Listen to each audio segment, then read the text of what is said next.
Northwestern offers affordable housing in our 4 residence halls: Coronado, Cunningham, Friar, and Amet. Most students will have a semi-private room with a roommate. However, you can request a private room based on availability and incur an additional cost.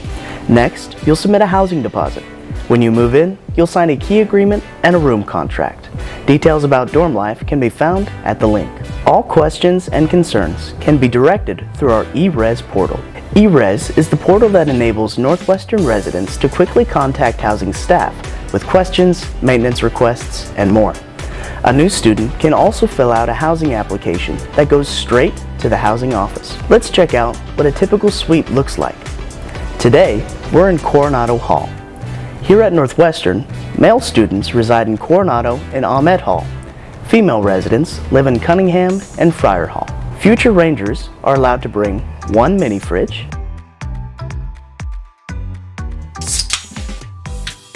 1 microwave,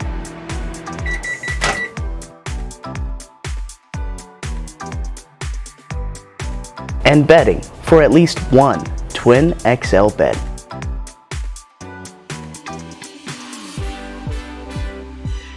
The housing office has a packing list available at the link. If you have questions about residence life, you can contact the housing staff. On behalf of Northwestern, welcome to your home away from home.